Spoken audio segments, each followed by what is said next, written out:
প্রায় প্রত্যেকের জীবনে একটা এক্সপেকটেশন থাকে জব, এবং তা যদি সরকারি জব হয় তাহলে তো কোনো কথাই নেই।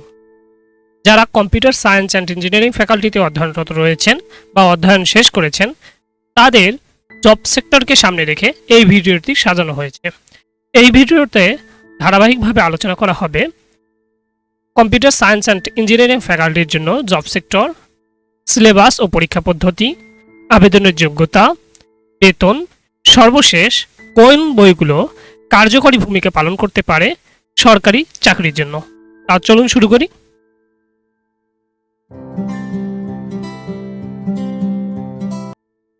প্রথমেই আমরা দেখে নেই job sector. Bangladesh public service কমিশনের আন্ডারে অ্যাসিস্ট্যান্ট প্রোগ্রামার, যা বিভিন্ন মন্ত্রণালয়ে হতে পারে। বিভিন্ন মন্ত্রণালয় বলতে আইসিটি মন্ত্রণালয়, অন্যান্য যেসব মন্ত্রণালয় রয়েছে সব সেক্টরেই প্রায় অ্যাসিস্ট্যান্ট প্রোগ্রামার নিয়োগ হয়ে থাকে, যা সরকারি চাকরিগুলোর মধ্যে অন্যতম ভালো একটি চাকরি। যেমন এখানে একটা আপনারা বিজ্ঞাপন দেখতে পাচ্ছেন, সহকারী প্রোগ্রামার বিভিন্ন মন্ত্রণালয়ে।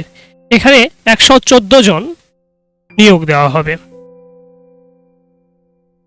এছাড়াও অ্যাসিস্ট্যান্ট প্রোগ্রামার পদে বাংলাদেশ ব্যাংক, কম্বাইন্ড ব্যাংক এ জব ওপেন রয়েছে। যেমন এখানে বাংলাদেশ ব্যাংকের একটা সার্কুলার দেখতে পাচ্ছেন, যেখানে যারা computer science and engineering faculty থেকে অধ্যয়নরত বা অধ্যয়ন শেষ করেছে তাদের জন্য এই জব সেক্টর মূলত। এরপরে বাংলাদেশ বিদ্যুৎ উন্নয়ন বোর্ডের অধীনে সহকারী প্রকৌশল পদে কম্পিউটার সায়েন্স অ্যান্ড ইঞ্জিনিয়ারিং ফ্যাকাল্টির স্টুডেন্টদের জন্য জবের সুযোগ রয়েছে। যেমন এখানে একটা সার্কুলার আপনারা দেখতে পাচ্ছেন, যেখানে সহকারী প্রকৌশলী পদে এবং যোগ্যতা দেখতে পাচ্ছেন computer science and engineering or CSE। এছাড়াও বিভিন্ন ইউনিভার্সিটিতে সহকারী প্রোগ্রামার, অ্যাসিস্ট্যান্ট নেটওয়ার্ক অ্যাডমিনিস্ট্রেটর পদে এবং হার্ডওয়্যার ইঞ্জিনিয়ার পদে জবের সুযোগ রয়েছে। উপরিউক্ত সেক্টরগুলো যেগুলো আমি বললাম, যেমন বিভিন্ন মন্ত্রণালয়ে, এছাড়াও বাংলাদেশ ব্যাংক সহ কম্বাইন্ড ব্যাংকে অ্যাসিস্ট্যান্ট নেটওয়ার্ক অ্যাডমিনিস্ট্রেটর এবং হার্ডওয়্যার ইঞ্জিনিয়ার হিসেবেও CSE গ্রাজুয়েটদের জন্য জবের বেশ ভালো অপরচুনিটি রয়েছে। শুধু তাই নয়, বাংলাদেশ ডাটা সেন্টার কোম্পানি লিমিটেডে সরকারি চাকরির সুযোগ রয়েছে।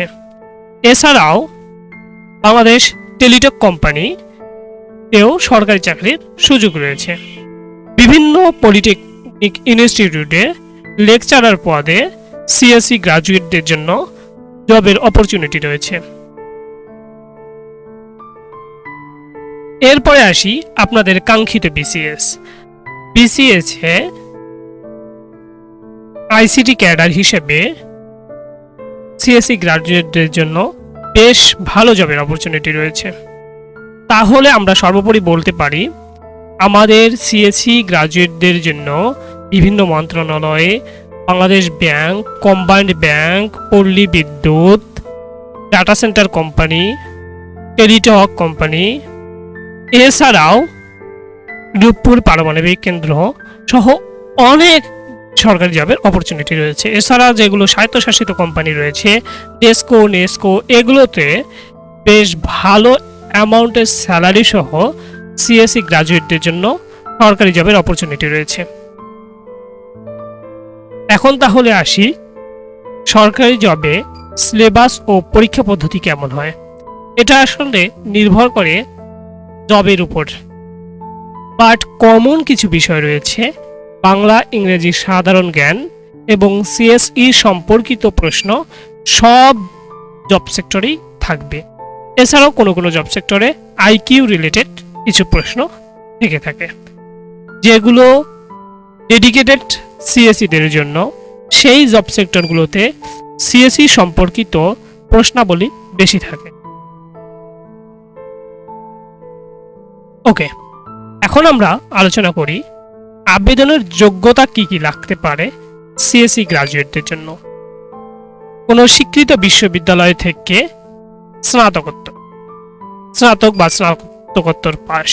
এখানে একটা সার্কুলার আপনারা নিচে দেখতে পাচ্ছেন, বিভিন্ন মন্ত্রণালয়ে ন্যূনতম যোগ্যতা এখানে দেখেন, কোন স্বীকৃত বিশ্ববিদ্যালয় হতে কম্পিউটার সায়েন্স বা কম্পিউটার সায়েন্স অ্যান্ড ইঞ্জিনিয়ারিং বা electrical and electronics engineering, information and communication technology সংশ্লিষ্ট বিষয়ে ন্যূনতম দ্বিতীয় শ্রেণী বা সমমানের সিজিপিএ সহ স্নাতক সম্মান বা সমমানের ডিগ্রি।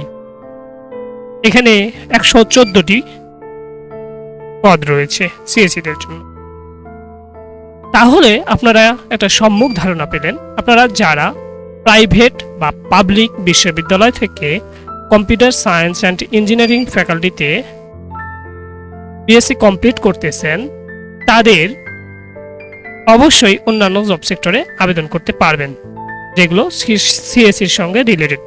এখানে একটু কথা বলে নেই, যাদের সিজিপিএ দ্বিতীয় শ্রেণী রয়েছে তারা কিছু কিছু জব সেক্টরে আবেদন করতে পারবেন না, বাট যাদের প্রথম শ্রেণী রয়েছে তারা সব জব সেক্টরে আবেদন করতে পারবেন।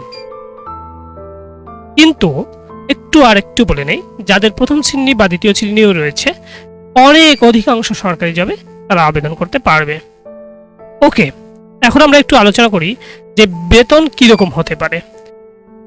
সাধারণত 90% সরকারি জবের বেতন শুরু হয় সিএসই গ্রাজুয়েটদের জন্য নবম গ্রেড, বর্তমানে তা 22,600 বা 800 টাকার মতো বেসিক স্যালারি। এটা সময় ভেদে বাড়তেও পারে। ওকে, এখন আমরা পরিশেষে আসি, তাহলে কোন কোন বই পড়বেন আপনার সরকারি জব সেক্টরের জন্য। প্রথমেই আসি ক্লাউড আইটি। ক্লাউড আইটি বইটি খুব সুন্দরভাবে সিএসসির জব সেক্টরের জন্য সাজানো হয়েছে। এখানে বিগত বিভিন্ন জবের প্রশ্নাবলী রয়েছে। আমি যে জব সেক্টরগুলো এখানে সংক্ষেপে তুলে ধরার চেষ্টা করেছি, সেই জব সেক্টরের বাইরেও অনেক জব সেক্টর রয়েছে যা আপনারা ক্লাউড আইটি বইটিতে পাবেন। এছাড়া কম্প্যাক্ট আইটি, এই বইটিতেও গোছানোভাবে খুব সুন্দর আকারে সব কিছু তুলে ধরা হয়েছে।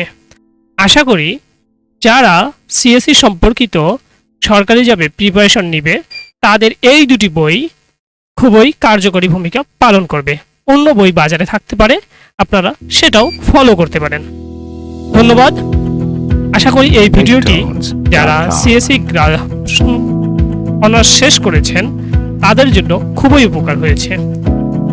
আমাদের ইজি সিএসসি লার্নের ভিডিওগুলো যদি আপনার ভালো লেগে থাকে তাহলে আজকেই সাবস্ক্রাইব করে আমাদের পাশে থাকবেন। ধন্যবাদ। আসসালামু আলাইকুম। TechTones.com